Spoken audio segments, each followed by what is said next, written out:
Ser podcast. Las 7 de hoy por hoy. Ser podcast. Hola, muy buenos días. Junts rompe con Sánchez, pero no aclara el alcance de la ruptura. Ni pide elecciones, ni contempla apoyar una eventual moción de censura. Lo que sí anticipa Carles Puigdemont es que no apoyarán los presupuestos. De manera que 2 años después de la investidura y aprobada una amnistía de la que él no se puede beneficiar, Puigdemont escenifica la ruptura con los socialistas en pleno auge de los ultras de Alianza Catalana. Desde Perpiñán, donde reunió ayer a su ejecutiva, el líder de Junts culpa al PSOE de incumplir con las promesas y con los plazos. El govern espanyol no tindrà ni podrà recórrer a la majoria de la investidura. No tindrà pressupostos. Con este movimiento, dice Carles Puigdemont, el gobierno no tendrá presupuestos ni capacidad de gobernar. Aunque la última palabra sobre esta ruptura va a tener la militancia del partido, por bien que nadie espera que vaya a votar lo contrario de lo que decidió de forma unánime la dirección. José Luis Astre, hola. Hola, buenos días. La pregunta es ¿qué cambia a partir de ahora si ya Junts había tumbado votaciones del gobierno que les necesita para que salgan adelante las más relevantes, como por ejemplo los presupuestos? Lo único que dijo Puigdemont es que ya no va a haber más reuniones en Suiza, que no confían en el gobierno y que Pedro Sánchez no puede contar con sus apoyos, que no seguirán ayudando a quien no ayuda a Cataluña. En el PSOE, en cambio, hablan de alivio al ver que Puigdemont no contempla apoyar una moción de censura. Algo así como podría haber sido peor, porque las cosas tampoco varían mucho de cómo estaban hasta ahora, quitando con que ya es oficial que o hay un milagro o el gobierno no sacará adelante las cuentas, ahora que se había comprometido a presentarlas. La portavoz socialista es Montse Mínguez. Nosotros respetamos las dinámicas internas de todos los partidos políticos, de Junts per Catalunya también. Hay diálogo, hay mano tendida, hay negociación y vale la pena. Y vamos a insistir en esto, respeto absoluto, diálogo. El Partido Popular aprovecha para reafirmarse en lo que lleva meses defendiendo, que sin presupuesto Sánchez tiene que convocar elecciones. Esta legislatura era y es un gran error. Y es un gran error porque cuando no tienes un respaldo parlamentario no puedes gobernar. Y tenemos hoy un gobierno sin presupuestos y cuando no tienes ni capacidad de tener unos presupuestos ni una mayoría para poder gobernar, lo que tienes que hacer es asumir que no puedes estar en el gobierno. Y se sirven precisamente del ejemplo de la presidenta extremeña María Guardiola, que ayer por la tarde comparecía para anunciar adelanto electoral en su comunidad. Extremadura votará el próximo día 21 de diciembre. Tras el bloqueo y la irresponsabilidad de la oposición, serán los extremeños los que puedan decidir su futuro. Y no entendemos por qué, en el mejor momento económico y social de nuestra región, se elige el freno, el bloqueo, se elige parar en lugar de permitir que sigamos avanzando. Sin el apoyo de Vox, partido con el que dijo que no pactaría nunca, con el que luego pactó y que al final salió de su gobierno, al PP no le salen las cuentas. Así que Extremadura inaugura un nuevo ciclo electoral en el que el PP medirá si preserva su poder en los territorios y también el avance de Vox. Extremadura será la primera en votar, luego irán Castilla y León y Andalucía, a menos que haya otros adelantos. La convocatoria extremeña no llega en el mejor momento para los socialistas en esa comunidad. El PSOE va a mantener a su candidato, a Miguel Ángel Gallardo, a pesar de que está a la espera de juicio por la contratación del hermano de Pedro Sánchez en la Diputación de Badajoz. Guillermo Lerma, buenos días. ¿Qué tal? Buenos días. La decisión de Guardiola cambia el paso a todos los partidos, pero los planes que se van a ver más alterados son los del PSOE, que contaba con empezar el ciclo en marzo del año que viene en una comunidad con mejores expectativas, como es Castilla y León.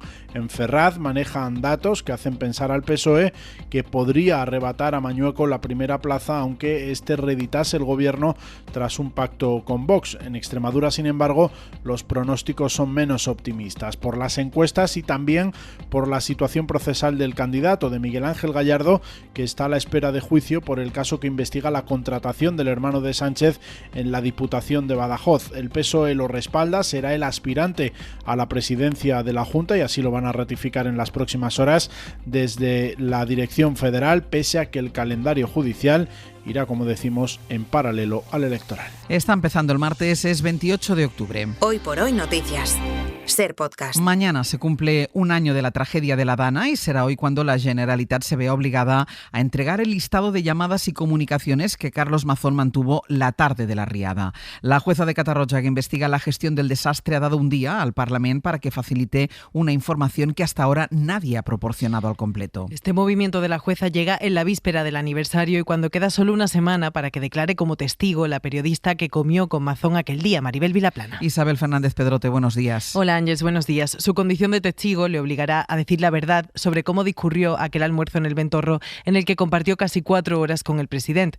Para cuando Mazón la acompañó hasta el aparcamiento ya había muerto varias gente. La instructora cree que las llamadas de Mazón son pertinentes para analizar cómo se comportó el CECOPI aquella tarde. No comparto en esta semana dar el espectáculo que ha dado ayer el presidente del gobierno. No lo voy a hacer por respeto a las víctimas y a los familiares. Son ellas las que piden que no continúe. Hay mucho tiempo para hablar de lo que ustedes quieran. Desde luego esta semana conmigo no cuenta. El líder del Partido Popular, Alberto Núñez Feijóo, respondía ayer así a la decisión de la jueza y a las palabras de Sánchez el domingo, que dijo que es indecente que Mazón siga al frente del Consell.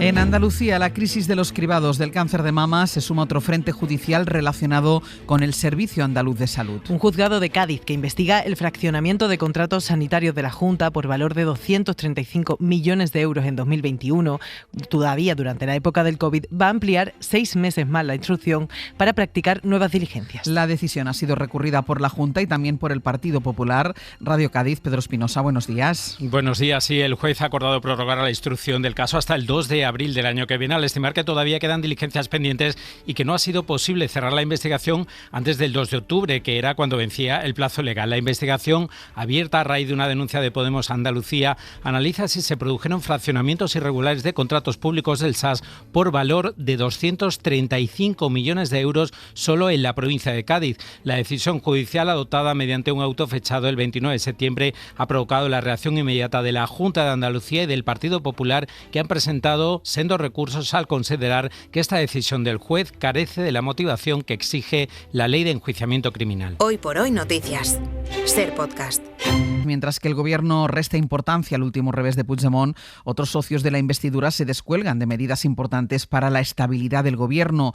La última ha sido a cuenta del aborto. PNV y Esquerra anuncian que no cuenten con ellos para llevar a cabo la reforma con la que el PSOE quería blindar este derecho de las mujeres en la Constitución. Mariola Lurido. El gobierno se queda solo. Los socios de investidura tampoco apoyan su propuesta de reformar la Constitución para blindar el aborto. El PNV cree que es innecesaria, que no protege más a las mujeres y que improvisa una reforma para desviar la atención. Joseba Aguirrechea. No era ni el momento ni hay necesidad de ello. Si ustedes tienen otros problemas de otra índole y tienen otra serie de peleas con otro partido, pues puedo entender en esa dinámica política que ahora se saque un elemento de la chistera, pero que yo no comparto. Esquerra coincide, considera que la modificación debería hacerse a través de derechos fundamentales y no por el artículo 43 de protección a la salud. Pilar Bayuguera añade que PSOE y Sumar saben que es inviable, que no hay votos suficientes para aprobarla. Perquè se sap que és impossible. Se sap que vostè no aconseguirà aquests vots. La ministra de Igualdad, Ana Redondo, insiste en la defensa de la reforma por la ola reaccionaria que pone en riesgo el derecho de las mujeres al aborto. Sobre este hipotético blindaje constitucional prefirió no pronunciarse anoche el presidente del Tribunal Constitucional, Cándido Conde Pompido, que estuvo con Aymar en Hora 25. Palabras en la víspera del 6º Congreso Mundial de Justicia Constitucional, que empieza hoy. De la situación judicial española, Conde Pompido hizo esta reflexión. El Tribunal Constitucional está en la Constitución establecido precisamente para obligar a todos los poderes públicos a cumplir con la Constitución. Y para que puedan obligar a los poderes públicos deben respetar las decisiones del Tribunal Constitucional. Y si no se respeta el Tribunal Constitucional, no se respeta la Constitución. Amazon planea el mayor ajuste de plantilla de su historia. El gigante del comercio electrónico va a despedir a 30.000 empleados corporativos esta misma semana. Supone el 10% de su plantilla, de una tacada a 350.000 trabajadores de sus oficinas centrales. A finales de 2022 despidieron a otros 27.000 y eso ya ralentizó mucho su actividad. Es una información de Jordi Fàbrega. 2 años después de su último gran ajuste de plantilla, Amazon planea aplicar desde esta misma semana un nuevo recorte de puestos de trabajo, y no pocos. Según adelanta Reuters, en los planes de la compañía está el despido de 30.000 de sus empleados, el 8,5% de su plantilla, por lo que estaríamos ante el mayor recorte de empleo de su historia. De hecho, si sumamos estos despidos a los ya producidos a principios de 2023, tenemos en total que casi 60.000 de los 400.000 trabajadores que Amazon tenía hace 2 años acaban fuera de la compañía. El plan de recorte pretende compensar los refuerzos de personal que Amazon contrató durante la pandemia y se produce pese a que la compañía sigue ganando mucho dinero, más de 35.000 millones de dólares en el primer semestre del año. Justo esta semana, el jueves, va a anunciar sus resultados del tercer trimestre. Las 7 de Hoy por Hoy. Ser Podcast. Y hoy termina el juicio a 10 personas por difundir en Internet el bulo de que la mujer del presidente francés, Brigitte Macron, es una mujer transexual. Según la Fiscalía, los acusados no solo propagaron esa información, también escribieron sobre la diferencia de edad en la pareja, 24 años, insinuando que ella cometió pederastia al principio de la relación. París, Lucía Riera. 8 hombres y 2 mujeres se enfrentan a 2 años de prisión por ciberacoso sexista por difundir el falso rumor de que la esposa del presidente francés es una mujer transexual. Desde sus cuentas en redes sociales, los acusados, como la medium Delphine Gegus, alias Amandine Roy, alimentaron el bulo e incluso llegaron a acusar a la primera dama de pedofilia por la diferencia de edad de 24 años con su marido.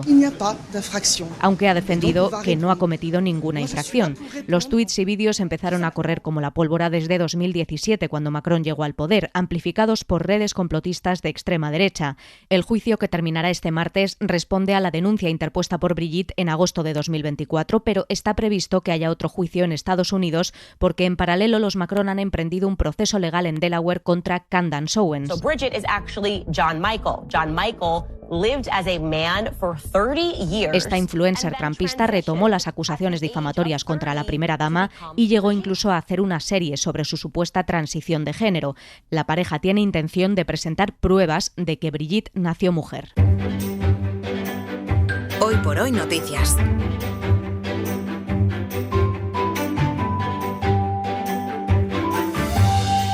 Ser Podcast. Nos vamos con algunas historias del ámbito local. Hoy de Andalucía, en Radio Sevilla está Natalia Perales. Natalia, buenos días. Hola, buenos días. Y de Baleares, en Radio Mallorca, Juan Antonio Bauzá. ¿Qué tal? Buen día. ¿Qué tal? Buen día. A ver, Bauzá, ¿qué es esto de que el Ayuntamiento de Petra, que es un municipio de Mallorca, va a sancionar a 2 concejales que participaron en un pleno telemático mientras conducían? El teletrabajo a veces que se va de las manos. No es la primera vez que ocurre, ¿eh? Pleno extraordinario para debatir nada más y nada menos y votar que el plan económico y financiero del municipio. Siguieron parte del pleno mientras conducían. El alcalde ya ha mostrado su disconformidad con la actitud de sus 2 compañeros de partido, son de la misma formación, del PI. Les diremos que no vuelvan a hacerlo, dice, y se plantean dejar de hacer los plenos extraordinarios de forma telemática y se acabó, decía. En la oposición, donde solo está Mes, hablan de falta de respeto y de seriedad por este momento. Aquí debatían sobre el plan económico y financiero y llega el momento de la votación. Votos a favor, votos en contra y se aprueba, levantan las manos. Ahí votaban tal y como se puede ver en estas imágenes del vídeo que emite la televisión de Petra, se RMMA RTV, y se ve cómo los concejales participan en buena parte de la sesión plenaria mientras conducen sus vehículos. Llegaron a votar y todo dentro del coche. Levantando la mano, levantan la mano para votar. Uno de ellos lleva auriculares puestos y en agosto del 24 del año pasado uno de ellos ya participó también en otro pleno de esta forma. Bueno, el nuevo hijo predilecto de Cádiz, el humorista Antonio Reguera, se ha hecho viral por su discurso de agradecimiento. Natalia. Hola, buenos días. Bueno, las primeras risas en este acto institucional sonaron nada más empezar a hablar. Las encargadas del protocolo me han dicho: Antonio tiene 3 minutos, y yo le he dicho: envidio tu ingenuidad. Así comenzó su intervención cuando recogió el galardón de hijo predilecto de Cádiz, este humorista Antonio Reguera, que desató auténticas carcajadas entre el público y entre el propio alcalde, que detrás de él podemos ver cómo no podía contener su risa escuchando esta rocambolesca historia de una de sus actuaciones en Ceuta. El momento cumbre, el control policial a su regreso con un perrito al que llamó nieto de Rintintín, no uno cualquiera, de los que hacen guau guau y te meten 20 años. El perro mirándome a mí, mirándome diciendo: qué ruina te iba a buscar. Yo, ojo avisor y por experiencia, por lo que había leído, había echado antes de salir del hotel en el coche mucha colonia varón dandy. Se bajó el perro y ya al bajarse, pues, digo, bueno, pues mucho me temo que hemos concluido del verbo ya estoy yo en Cádiz. Bueno, pues el efecto carcajada que sonaba ahí en ese acto se ha contagiado a las redes sociales con cientos de comentarios. Ya hay quien lo propone, Ángel, como el próximo Princesa de Asturias. A ver con qué discurso nos iba a sorprender allí, ¿eh? Premio Princesa de Asturias del Humor, que creo que esta categoría no está y sería muy necesaria. Totalmente. Natalia Bauzá, gracias. Hasta luego. Hasta luego. Y vamos ya con nuestra recomendación cultural para empezar el día. Hoy Raquel García nos propone un debut literario. Siempre nos gusta recomendar voces nuevas, como la de Lucía Soya Sobral, que acaba de debutar con la novela Comerás flores. Una historia sobre el maltrato psicológico, ese que no deja marcas, ese maltrato invisible en el que la sociedad apenas repara, que parte de la propia experiencia de la autora y de sus amigas. Cada vez que hablábamos de exparejas y de situaciones románticas, siempre acabábamos tapando tipos de maltrato invisible, que casi no éramos capaces de ver ni siquiera nosotras, y que con los años nos iba saliendo ahí como un resorte. Marina es la protagonista, una chica de 25 años que vive un doble duelo por la muerte de su padre, pero también el que sufre por la forma en la que se va perdiendo a sí misma en esa relación de pareja que mantiene con Jaime, un hombre 20 años mayor que ella. Ahí ellos juegan con mucha ventaja, y también porque últimamente veo cada vez más, si es que alguna vez dejo de verlo, como una oda a esa diferencia de edad, pero siempre entre nosotras, siendo las jóvenes, y ellos los mayores. Vuelve a estar de moda entre ciertos famosos que están ahí como performando nuevas masculinidades, que está genial, pero que no es lo habitual, y que son estrellas que las estamos viendo en la alfombra roja y no es lo que nos encontramos luego en los bares. Tenemos una caricatura muy clara de lo que es un maltratador, pero no nos damos cuenta de que podemos estar ya conviviendo con él, incluso enamorarnos, nos decía la autora. Cada vez son más las historias que nos cuentan, pero aún faltan muchas donde el amor romántico no sea una meta. Para no perderte ningún episodio, síguenos en la aplicación o la web de la SER, Podium Podcast o tu plataforma de audio favorita.